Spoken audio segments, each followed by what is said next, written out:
대설특보와 한파특보가 발효 중인 가운데 이틀째 폭설이 이어지고 있습니다. 사회적 약자들이 혹한과 함께 생활고란 또 다른 시련과 맞닥뜨리며 환경 거울을 나고 있습니다. 7, 80년대 광주 산업계의 상징이었던 전남 방직 임동 공장이 가동된 지 80여 년 만에 사실상 문을 닫았습니다. 유망업종이 사양 산업으로 바뀔 수 있는 산업 생태계. 광주 주력 기업들도 미리미리 대비가 필요한 시점입니다. 여러분 안녕하십니까? 마치 하늘에 구멍이라도 난 듯 쉼없이 눈이 내린 하루였습니다.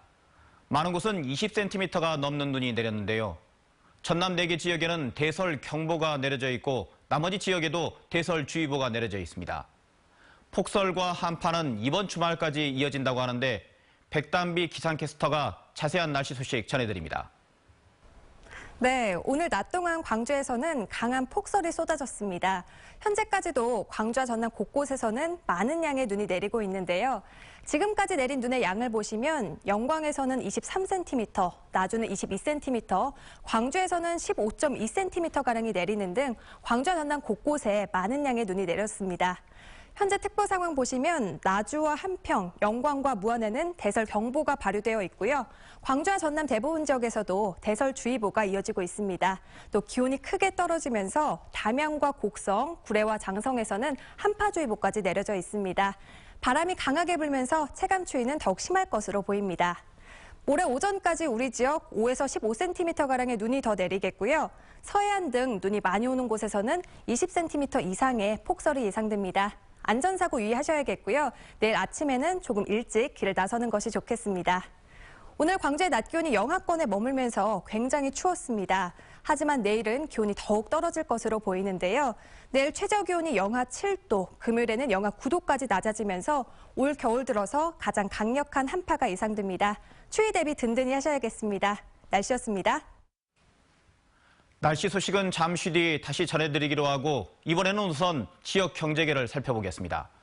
7, 80년대 광주 산업계의 상징이었던 전남방직 임동공장이 2달 전부터 가동을 중단했습니다.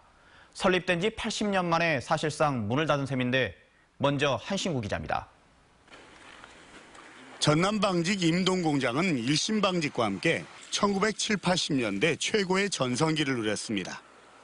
당시 여공을 포함해 3,000명 가까운 근로자가 일을 했고 법인세 납부액이 5위를 기록할 만큼 지역 경제에 견인차 역할을 했습니다. 돈 벌 곳이 많지 않았던 시절 임동공장은 말 그대로 선망의 일터였습니다. 그때는 어디 들어갈 데가 없으니까 거기라도 들어가서 돈 벌라고 했죠. 뭐 시골에 천석군 부자 따라놓아서 하려고. 일제강점기인 1935년에 설립된 이후에 83년 동안 면사를 생산해온 전방 임동공장이 지난해 11월부터 가동을 중단했습니다. 전방은 설비 노후화로 적자 폭이 커져 경영환경 개선 차원에서 조업을 중단했다고 밝혔습니다. 실제로 값싼 동남아의 섬유 제품이 시장을 잠식하면서 임동을 포함해 전국에 6개의 공장을 갖고 있는 전방의 매출은 해마다 감소하고 있습니다. 이 같은 경영난 속에서 최저임금 인상과 함께 늘어난 인건비도 부담이 됐을 것으로 보입니다. 생산 중단으로 150명의 근로자 가운데 일부는 다른 공장으로 이전 배치됐지만 일부는 회사를 그만뒀습니다. 광주 산업화의 현장이자 노동자들의 애환이 서려 있는 전방 임동공장이 면방 산업의 쇠락과 함께 그 명맥을 이어가고 있습니다. MBC 뉴스 한신구입니다. 한때 유망업종이 사양산업으로 바뀔 수 있다는 단적인 예인데요. 현재 지역의 주력 기업 등 광주의 산업 생태계 상황은 어떨까요? 먼저 기아차 광주공장을 보겠습니다. 2014년에 역대 최고치를 기록한 이후 생산량이 점차 줄죠. 올해는 49만 2천 대에 머물렀습니다. 해외 시장에서 판매가 줄어선데요. 2, 3차 협력업체들은 현재 은행권으로부터 자금 압박까지 받고 있어서 경영 위기를 맞고 있습니다. 지난해 광주공장 협력업체 가운데 6곳이 법원에 회생 신청을 했고 3곳이 파산을 했습니다. 삼성전자 광주공장은 지역 내 총생산면에서 2자릿수 비중을 차지하고 있습니다. 2년 전 생산 라인을 해외로 이전하면서 어려움을 겪는 협력업체들은 자구책 마련에 안간힘을 쓰는 등 독자 생존에 사활을 걸고 있습니다. 동부대우전자는 현재 매각이 진행되고 있죠. 이란과 터키의 가전업체가 유력한 인수 후보로 거론되고 있습니다. 이르면 이번 주에 우선 협상 대상자가 지정되는데 인수자에 따라 인력 감축 등 어려움을 겪을 수도 있습니다. 이처럼 90년대 이후 광주 경제를 이끌었던 주력 업종들이 줄줄이 어려움에 처해 있는데요. 4차 산업혁명 선도도시와 에너지 산업 육성을 중점 추진하고 있는 광주인 만큼 집토끼와 산토끼 모두를 잡는 지혜가 필요한 시점입니다. 이번에는 가장 혹독한 경영 한파를 겪고 있는 금호타이어를 살펴보겠습니다. 해외 매각이 무산된 뒤 좀처럼 정상화되지 않고 있는데 금호타이어의 현 상황을 박수인 기자가 취재했습니다. 금호타이어가 직면한 경영 위기의 핵은 채권단에 갚아야 할 단기 채무 1조 3천억 원입니다.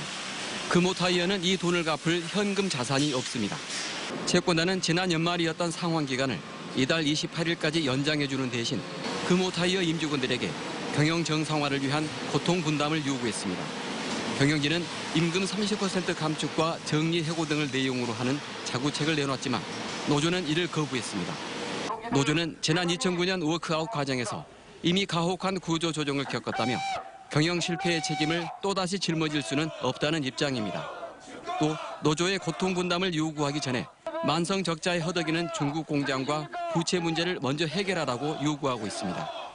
구성원들의 고용, 임금을 지키고 생존권을 사수하여 회사를 정상화하기 위한 모든 투쟁을 다할 것이다.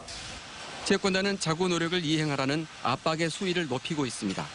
충분한 자구 노력이 선행되지 않는다면 채권 만기 추가 연장은 없을 수 있다고 경영진에 통첩했습니다. 세액금에 대한 만기 연장이 되지 않을 경우에는 채권단에서는 당연히 세액금 회수를 위해서 회사에 대한 구조조정과 이제 청산 절차까지도 고려를 할 수 있을 것으로 보여지고요. 금호타이어 채권단이 어떤 결정을 내릴지 운명의 시각이 다가오는 가운데 노조는 더 이상 일방적인 희생을 치를 수는 없다며 오는 24일 총파업 투쟁을 결의했습니다. MBC 뉴스 박수인입니다. 다시 날씨 관련 소식입니다. 오늘처럼 이렇게 폭설이 내리는 날이면 따뜻한 밥 한 끼 먹기가 힘들어지는 사람들이 있습니다. 무료 급식소에 밥을 먹으러 가려면 빙판길을 걸어야 하는 노인들인데요.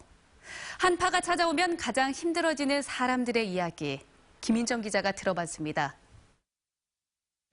점심시간, 무료 급식소와 빙판을 아슬아슬하게 걷는 노인들. 힘에 부쳐 잠시 앉아 쉬다 보면 옷은 녹은 눈에 젖어 금세 축축해집니다. 위험하다고 미끄럽다고 요즘 고개를 하나 넘어오거든. 눈길 걷기가 벅차니 식사를 거르는 노인들도 많아 무료 급식소 안은 평소보다 한산합니다. 지금 이 시간째 스무시간 찼어야 될 시간인데. 근데 지금 눈 안 오는 게 사람들이 많이 안 와봤어. 특히나 이 급식소는 언덕 위에 있는데요. 급식소로 가는 어떤 길을 봐도 제설이 전혀 되어 있지 않습니다. 식사를 하러 온 노인들이 빙판 위에서 사고를 당하기 일쑤라. 아버님 조심하시고 천천히 가시죠, 천천히. 자원봉사자들은 삽으로 빙판 깨기에 나섰습니다. 제설은 좀 어때요, 이 근방은? 전혀 안 하는 것 같죠? 해년마다. 그래도 많이 넘어지시고 많이 다치시고 그런 것을 많이 말씀을 하시는데 안 되니까 힘들죠. 강추위가 닥치면 집안까지 꽁꽁 어는 사람들도 있습니다. 난방비가 부족한 에너지 빈곤층은 전기장판 한 번 켜기가 무섭습니다. 이게 이제 전기를 꼽았을라니까 불을 많이 못 쓰게 하게. 저녁밥을 일찍이 먹고 불을 꺼버려야 전기를 쓸게. 그러고 생활을 하고 살고 있어요. 소외되고 그늘진 곳을 더 춥게 만드는 겨울. 사회적 약자들은 혹한보다 무서운 생활고란 시련과 맞닥뜨리고 있습니다. MBC 뉴스 김민정입니다. 이틀째 내린 폭설로 광주 시내 교통이 마비된 가운데 시민들은 오늘 아침 출근길 제설 작업이 거의 이루어지지 않았고 신호등 조절 등 경찰의 대시민 서비스 노력을 찾아볼 수 없었다며 불만을 터뜨리고 있습니다. 광주시는 폭설 대책으로 송정 93번과 지원 152번, 1187번 등 3개 노선을 단축 운행하고 금남 59번 등 11개 노선은 우회 운행한다고 밝혔습니다. 문재인 대통령은 오늘 열린 신년 기자회견에서 지방 분권의 현 정권의 기조에 대해 지방이 능력이 있냐는 의구심이 있지만 지방 정부가 오히려 중앙에 부족한 부분을 메꿔주고 있다고 밝혔습니다. 또 현 정부가 재정과 조직, 인사, 복지 등에서도 자치와 분권을 확대해 나간다면 더 많은 일을 할 수 있을 것이라고 강조했습니다. 전남대학교 2018학년도 정시 모집 경쟁률이 4.46대 1을 기록했습니다. 건축학부 경쟁률이 12대 1로 가장 높았고 전기공학과와 에너지자원공학과 등 에너지관리 관련 학과의 강세가 이어졌습니다. 조선대학교는 일반 전형에서 치의학과 경쟁률이 8.7대 1로 가장 높았고 실기 전형에서는 만화 애니메이션 학과가 6.8대 1로 가장 높았습니다. 박병규 광주신임 경제부시장이 여러 대기업과 광주형 일자리에 대해 논의하고 있다며 올 상반기 안에 투자가 가시화될 것이라고 밝혔습니다. 자신에 대한 선임 논란과 관련해선 기대와 우려를 알고 있다며 진정성을 가지고 소통해 나가겠다고 덧붙였습니다. 민영배 광산구청장은 이성수 부구청장 취임식에서 광주시와 갈등을 의식한 듯한 한마디를 던졌습니다. 갈등이니 교류 종단이니 이런 말을 더 이상 하지 않을 것으로 기대합니다. 만약 이런 상황을 갈등으로 규정하면 그동안 계속되어 적폐를 더 지속하겠다는 뜻이기 때문에 저는